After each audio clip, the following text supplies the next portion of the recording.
Hello mga ka-wonder! For today's video ay babiyahe tayo papuntang summer capital of the Philippines, ang Baguio City. Nandito na kami sa Victory Liner Bus Station na matatagpuan sa Cubao, malapit lang sa aking inuuwian. Dahil malayo-layo pa tong biyahe mga ka-wonder, matutulog muna kami. After 5 hours ng aming biyahe, nakarating na rin kami sa Baguio. Dumiretso kami ng SM para kumain ng aming breakfast at lunch. At dahil maaga pa para mag-check-in sa aming titirhan, malapit lang rin dito sa SM, ay kumain na lang muna kami mga ka-wonder. 11 AM nga pala kami nakarating ng Baguio at 2 PM pa ang check-in time namin. Transient room lang rin ang kinuha naming matitirhan dito mga ka-wonder. At sa food court lang naman kami kumain mga ka-wonder dahil sa malamig na panahon, nag-ramen kami at sushi at tinry rin namin ang sizzling steak na nakalimutan ko na kung anong pangalan ng store na aking binilhan. Yeah, boy!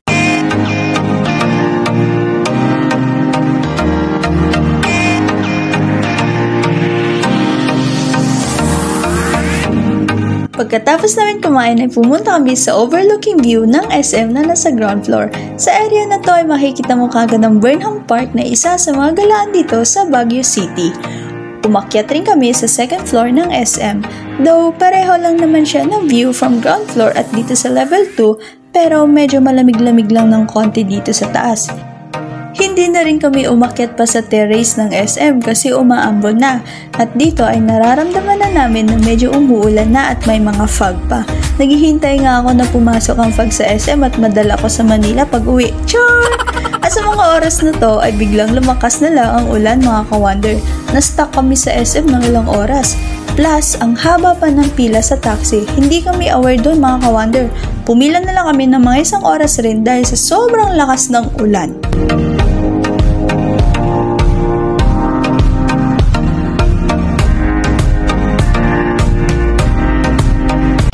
Thousand years later.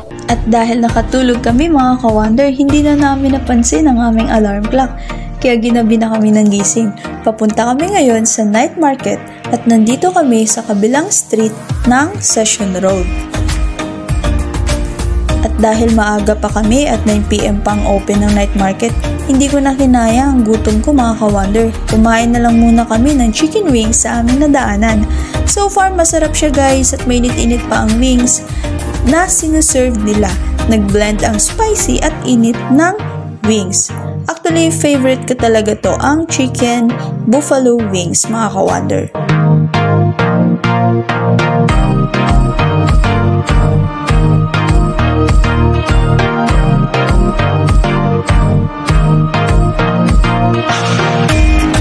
Next naman ay ang tacos nila na sobrang sarap.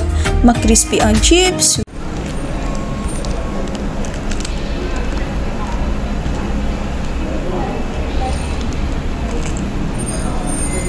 With combination ng giniling na meat, lettuce, with sauce, and cheese. Okay, last bite.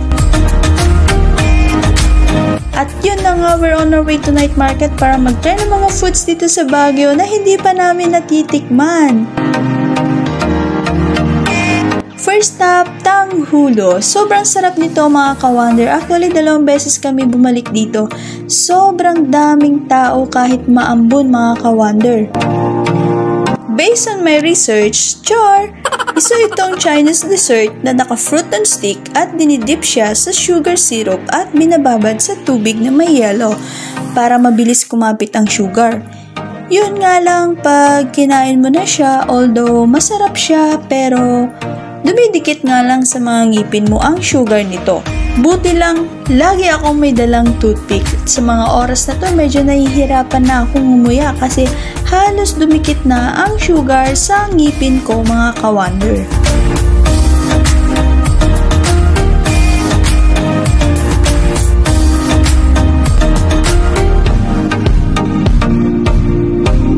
Second stop naman ay ang 1-day-old chick na first time kong matitikman. Hindi ko alam kung magugustuhan ko ba ito mga ka-wonder kasi first time ko talaga kong itry sa buong buhay ko. Sa totoo lang, parang ayokong kainin pero titingnan natin kung magugustuhan ba natin ang lasa mga ka-wonder. First bite, hinati ko na lang muna mga ka-wonder. Masarap siya sa umpisa, lasang manok talaga na may kasama pang suka. Pero nung huli, di ko na nagustuhan ang lasa mga ka-wonder. Kasi nalasahan ko na yung laman ng tiyan na hindi ko nagustuhan ang lasa. Parang meron siyang aftertaste kaya minabuti ko na lang na iluwa ito sa basurahan. Third stop naman ay nandito kami sa grilled balot. Meron din ditong grilled talaba at grilled scallops. Pero since na-try ko na yung talaba at scallops, yung grilled balot na lang ang in-order namin. Hindi na ako nakapag-video kasi tumikim lang ako ng konti. Medyo hindi ko bet ang lasa ng grilled balot. Mas gusto ko pa rin yung original, ang nilagang balot. Last stop, dito kami sa pinipilahang Korean street foods. Sa mga Korean foods lover dyan, puntahan nyo lang ang stall na to at pumili ka na lang ng mga pagkain na gusto mong kainin.